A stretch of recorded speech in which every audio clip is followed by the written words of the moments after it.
Итак, начнем, пожалуй, с первого нашего автомобильного приложения. Это Kinto Share. Значит, Kinto Share — это, на мой взгляд, самый оптимальный вариант, но, забегая вперед, сами определите, что для вас лучше. Это лично мое мнение.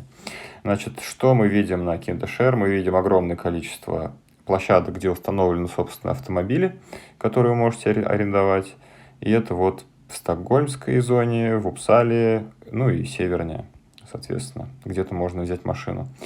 Значит, фишка этого вида каршеринга в том, что где вы машину взяли, там вы должны ее вернуть. Например, если вы берете машину вот в этой точке, в Оште, значит, в Оште вы должны ее и поставить обратно, когда закончится срок аренды. Значит, ты можешь выбрать диапазон, потом посмотреть, какие машины доступны. Здесь вот доступна только Corolla Cross. Значит, стоимость рассчитывается по часам, в него включено топливо, там есть топливная карта в бардачке, насколько мне не изменяет память. Я ни разу ей не пользовался, но судя по инструкциям, которые они предоставляют, нужно открыть бардачок, взять карту топливную и заправиться на заправке. Тогда ты получишь скидку, потому что ты вернешь машину с полным баком, соответственно, компании это выгодно, и она тебе сделает скидочку на аренду. Вот, значит, прежде чем получить доступ в личный кабинет, необходимо предоставить им документы. Я предоставлял, по-моему, 3 расчетных листка с работы, что у меня есть стабильная зарплата, стабильная работа, и они также наводят на тебя запрос по кредитному рейтингу, типа нет ли у тебя задолженностей, как ты вообще чувствуешь себя с финансами и так далее. После этого они тебе дают доступ, ты бронируешь машинку и приходишь на место, где у тебя припаркован автомобиль, подходишь к нему, и, по-моему, за 5 минут до начала твоего времени ты можешь нажать кнопку «Начать аренду». После этого ты фотографируешь автомобиль со всех сторон, репортаешь, докладываешь о всяких царапинах, повреждениях, которые ты заметил, и после этого, собственно, садишься в автомобиль и начинаешь поездку. Открытие и закрытие автомобиля осуществляется через приложение, через кнопочку. Все там необходимое в машине есть. Там очень хорошие машины, надо сказать, все такое новенькое. Я в основном ездил на Toyota Corolla и на Toyota Yaris. Собственно, мы можем зайти в мои прошлые бронирования. Да, вот Toyota Yaris, Toyota Corolla. Не сказать бы, что этот сервис очень дешевый. Так вот, например, за Toyota Corolla я заплатил, катаясь, 2 часа примерно. Я проехал... 3 часа, вот у меня написано. Аренда 3 часа, это 180 крон. Дополнительно я взял каско, так называемое, с франшизой. То есть, если вдруг я разобьюсь в щи, то тогда они покроют, и я заплачу только 9 тысяч крон, чтобы активировать эту страховку. Также тут 45 крон налог. И они мне насчитали дополнительный mileage fee, то есть сколько я лишнего там проехал, 67 крон. Окей. Вот, итого у меня вышло где-то 354 кроны за 3 часа аренды такого автомобиля. Я его не заправлял, они мне предлагали скидку, если я заправлю, но я, заленился. И также я брал Toyota Yaris, она была подешевле, но в итоге, как вы видите, здесь я тоже проехал дополнительный mileage, 44 кроны, тоже аренда длилась 3 часа, и время было немного другое, поэтому, может быть, вышла плюс-минус такая же цена, 326 крон. В общем, вот этот сервис я использовал для того, чтобы перевозить какие-то вещи, которые я покупал на маркетплейсах, на местных барахолках. И вот Toyota Yaris маленькую я брал для того, чтобы просто попрактиковаться в вождении по району, где у меня был экзамен. Я рассказывал уже свои лайфхаки о том, как можно подготовиться лучше к экзамену по вождению на водительские права в Швеции. Посмотрите по ссылке. Вот, собственно, этот сервис я использовал как подготовительный. В целом у них есть варианты подписок. Я использовал бесплатную подписку. Бесплатная подписка означает, что ты ничего не платишь в месяц, и у тебя определенные тарифы по использованию автомобиля в день, в месяц, в неделю и так далее. То есть ты можешь забронировать не обязательно на 1 час, на 1 день, ты можешь бронировать на 3 суток, на неделю, на месяц и так далее. И также, если ты превышаешь точнее максимальный объем километров, который ты можешь проехать, ты платишь 2,25 за крону. Если ты подписываешься на ежемесячную подписку, то у тебя, соответственно, ценничек чуть-чуть понижается. Но для меня разница несущественная, и пользовался я очень редко, поэтому нет смысла никакой в подписке. К тому же, если вы думаете, что можно сделать такую хитрость, что заплатить 99 крон, таким образом понизить себе стоимость всех тарифов и через месяц отписаться, не прокатит, потому что вот здесь мелким шрифтом написано, что минимум мы вас будем снимать плату за подписку в течение 3 месяцев, и никуда вы от этого не денетесь. Поэтому, ну, такое. Ну и, соответственно, если ты подписываешься на тариф плюс, это, наверное, уже если ты прям постоянно пользуешься только этой машиной, и ты прям хочешь ей владеть помесячно или понедельно, и тебе это достаточно часто надо делать, ну вот, будь добр, 500 крон в месяц, и, пожалуйста, ходи на эту стоянку, бери оттуда машину и возвращай туда же. Ну, в общем, вот такой сервис. Сейчас вообще общий тренд, что расширяют количество доступных автомобилей.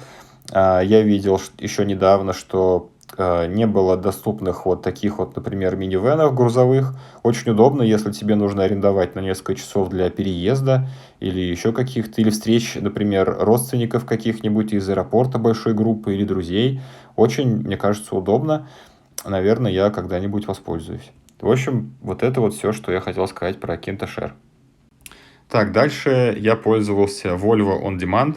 Это такой сервис, который мне рекомендовали многие мои коллеги-айтишники. Говорили, блин, там такие машины, такие машины.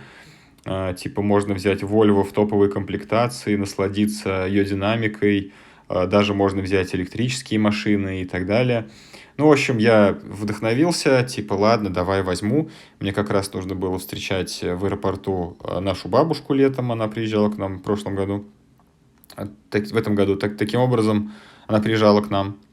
Таким образом, я, собственно, начал искать доступные машины за какой-то период времени, и мне наткнулось, что доступна мне электрическая машина недалеко от меня на пару часов.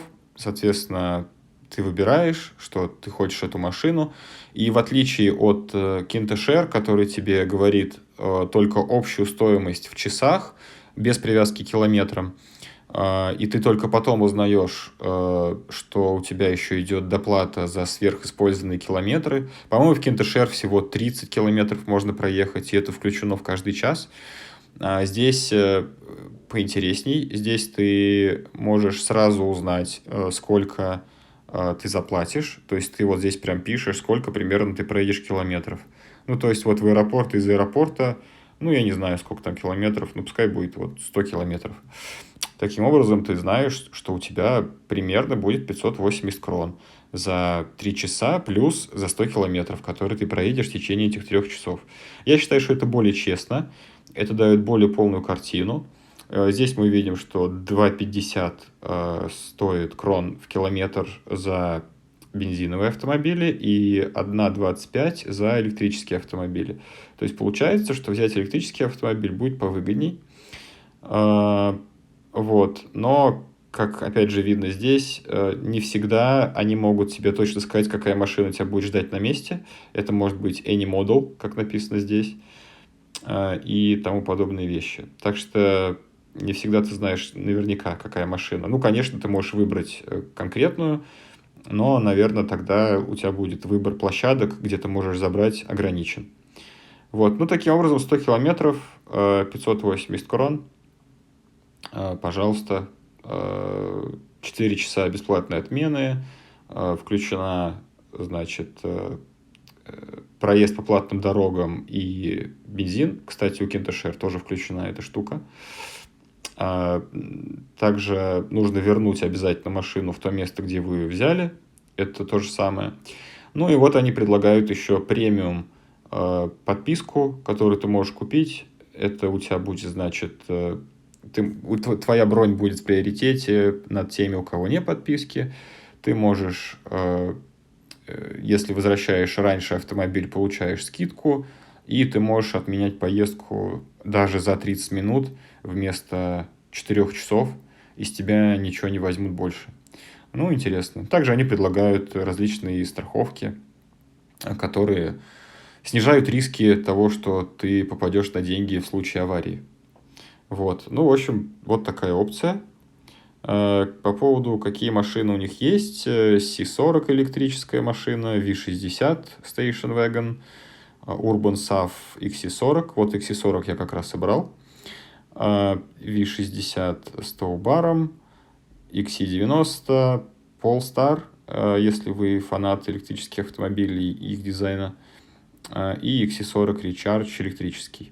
Нет, кстати, как раз вот на электрическом-то я и ездил тогда. Интересная машина, хорошо управляется, но мне показалось, что экран у нее для управления панелью очень-очень-очень неудобный.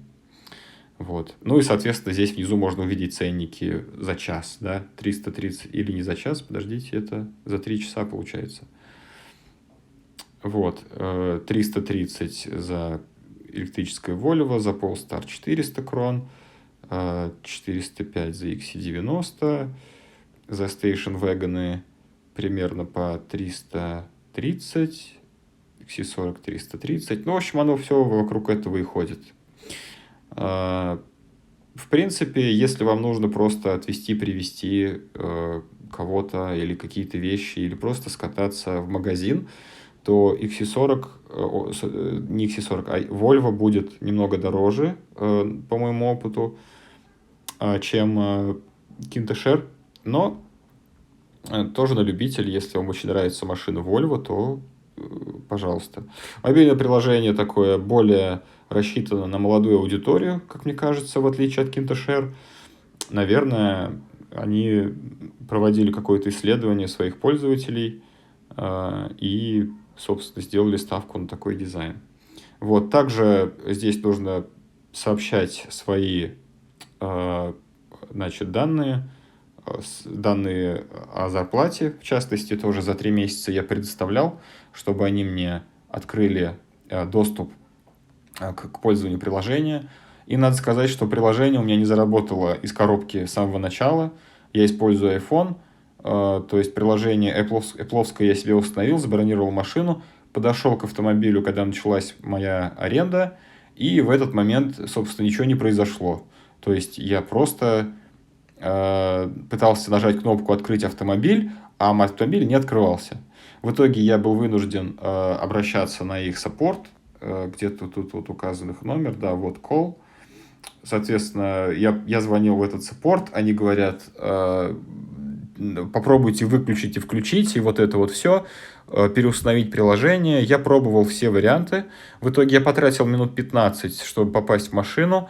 Так и не смог это сделать через приложение, даже после переустановки и перезагрузки телефона. Они мне рекомендовали каждый раз им звонить в саппорт, чтобы открыть и закрыть машину. Поэтому, когда я открывал машину, я им звонил, они говорили, вам нужно что? Я говорил, мне нужно открыть машину. Ну хорошо, давайте удостоверимся, что это вы. Я заходил в свой Bank ID приложение. Мне приходила сюда информация, что информацию о вас запрашивает Volvo Cars. Я вводил свои данные здесь, свой пин-код. Соответственно, я таким образом верифицировал свою личность, и после этого оператор открывал мне машину или закрывал. Соответственно, когда я приезжал в аэропорт, чтобы закрыть машину, я опять попробовал через приложение, опять ничего не работало. И я позвонил в саппорт и говорю, Христа ради, закройте машину, это вот Сашка, который взял у вас Volvo, надо машинку закрыть. Да, хорошо, давайте Bank ID, вот вам Bank ID, все, машина закрыта, спасибо, звоните, если что. Да, хорошо. И когда мы вернулись к машине, опять я звоню в саппорт, откройте машину. А что, у вас до сих пор не работает? До сих пор не работает. Ну хорошо, ну давайте Bank ID. В общем, мне не понравилось это, и это был такой существенный минус и плохой экспириенс с Volvo. В целом, в общем, вот, смотрите сами. Так, далее, чем я пользовался. Есть такой сервис GoMore. Это сервис, где люди сами сдают свои личные автомобили в аренду пользователям вот этого сервиса.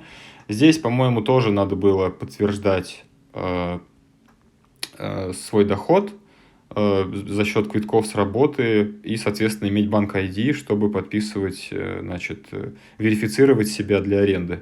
Также нужно заполнять свой профиль, рассказать немного о себе. Тут можно зарабатывать бонусы за счет того, что ты делаешь аренду. Можно использовать реферальную программу для того, чтобы приглашать своих друзей пользоваться этим приложением. В общем, тоже интересный такой молодежный дизайн. Здесь очень много вариантов, как арендовать машину. Вот, например, я брал Nissan Qashqai здесь с 22 июня по 25 июня, то есть, считай, на трое суток. Брал практически очень дешево, то есть у меня на 3 дня было включено в аренду 680 километров, из них я проехал 218, и mileage был, собственно, маленький. Ну и топливо там нужно вернуть, полное топливо тоже нужно вернуть на то же самое место, где ты взял. И все это мне вышло в 2080 крон. Это за 3 суток с расширенной страховкой, за которую я заплатил 600 крон дополнительно. Вот. Я считаю, что это было очень дешево за 3 полных суток и за такой километраж. Вот. Мне понравилось пользоваться этим сервисом. Я думаю, что в будущем я тоже буду. Вот. Чтобы начать поиск, мы должны набрать, откуда нам нужна машина. Ну, например, давайте напишем Ошта.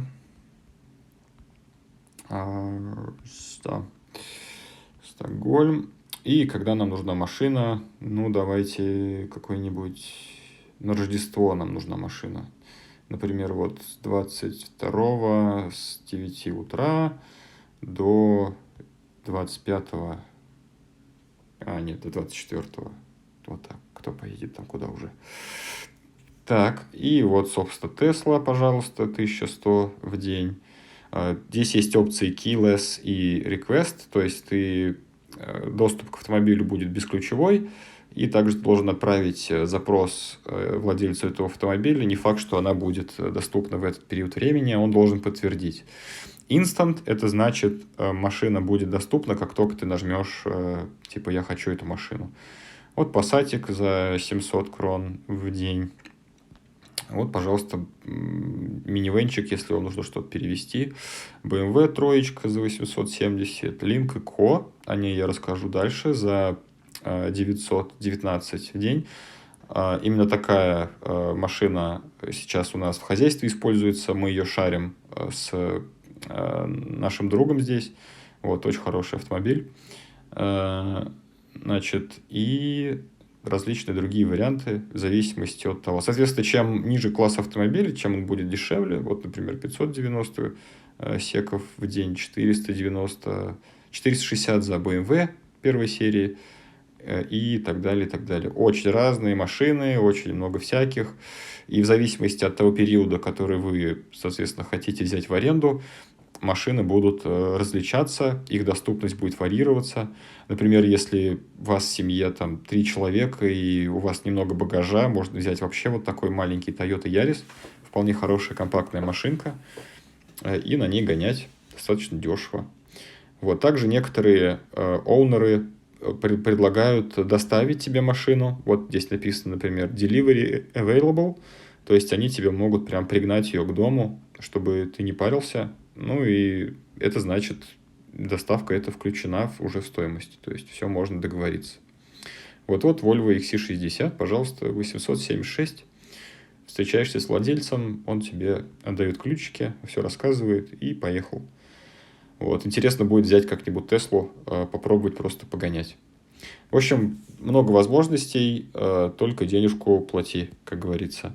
Ну и это приложение пошло немножко дальше. Также они предлагают тебе взять в лизинг какие-то уже подержанные машины, у которых есть определенный пробег. Вот, например, можно взять Nissan Leaf за 3 800 в месяц на 2 года. 15 тысяч километров пробега включено в договор, не нужно никакого депозита или первого взноса. пожалуйста, просто пользуешься.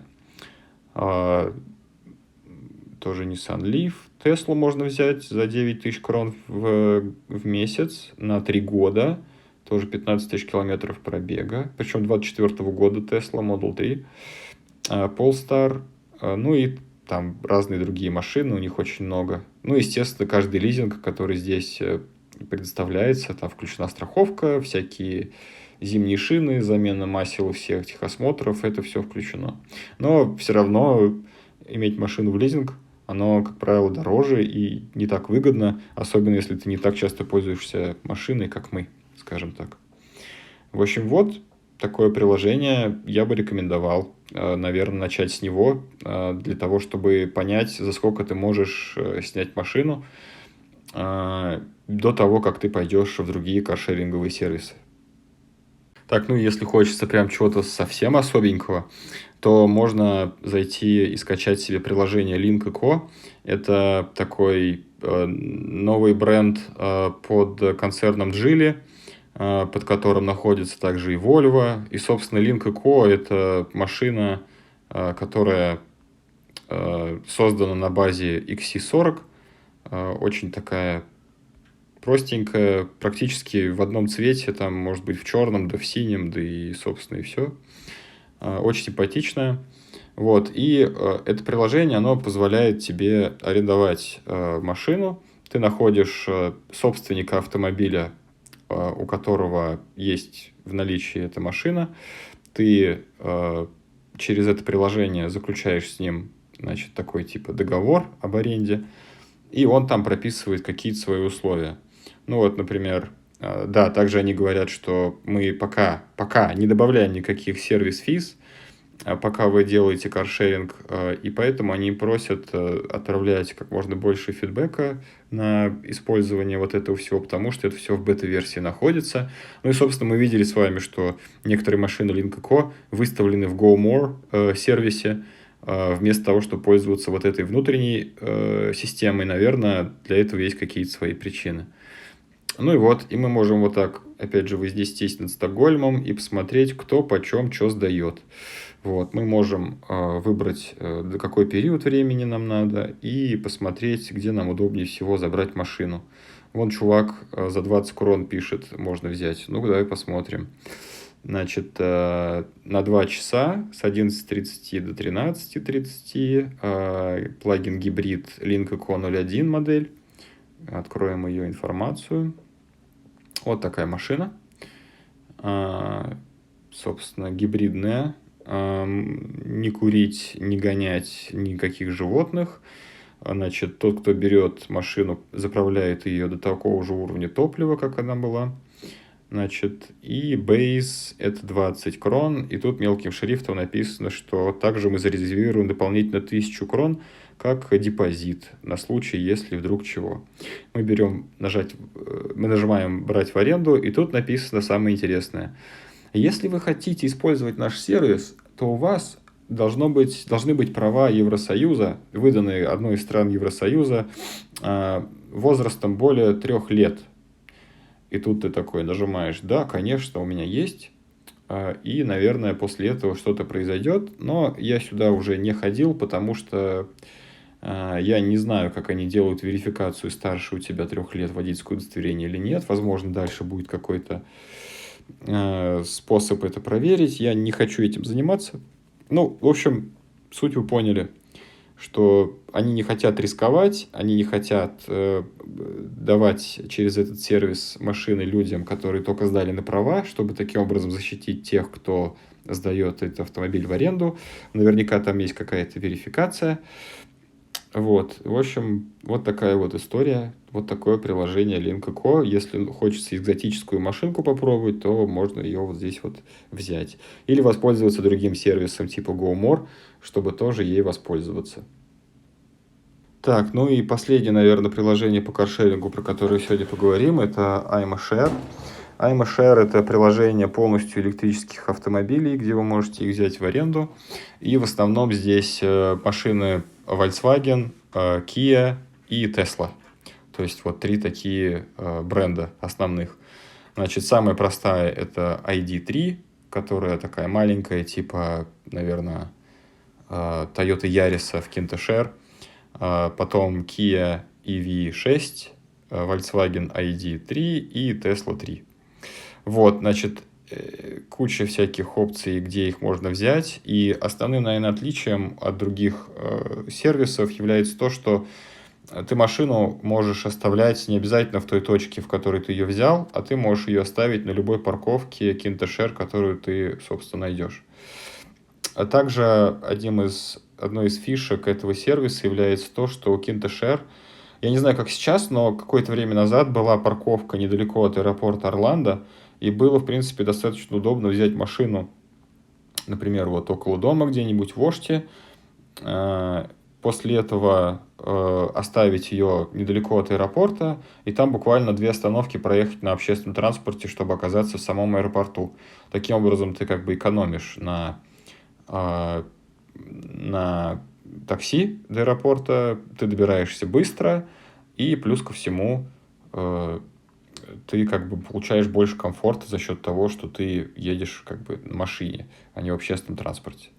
В общем, интересная такая опция была. На сайте KintoShare, я думаю, можно об этом почитать. Там был прям подробный гайд, типа как воспользоваться KintoShare автомобилем до этого самого, до аэропорта.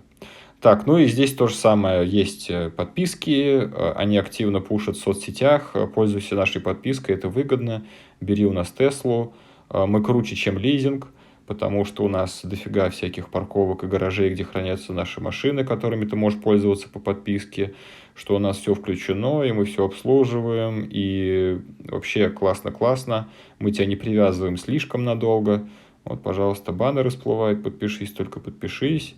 Счастливые люди, использующие эти машины, наши гаражи и все такое. Да, кстати, вот тот самый паркинг, про который я говорил около Орландо аэропорта. Да, значит, это до сих пор работает. То есть можно приехать к аэропорту Орландо, запарковаться вот здесь и, собственно, на автобусе или пешочком добраться уже до нужного вам терминала. Я считаю, что это очень прикольная опция. Но проблема в том, что, например, когда ты прилетаешь в Орландо аэропорт и тебе надо в город, не всегда на этой парковке есть доступная машина, потому что таких же хитрецов, как ты, тоже очень много. Но если тебе повезет, и если рейс будет какой-то неперенасыщенный, или будет достаточное количество машин доступно, то, в принципе, можно добраться. Поэтому возьмите эту опцию на вооружение, я думаю, что это полезная штука. Ну, а в целом обычный сервис, тоже им предоставляешь свои зарплатные данные, чтобы они тебя внесли в клиенты, и дальше пользуешься, если хочешь. Вот такая история.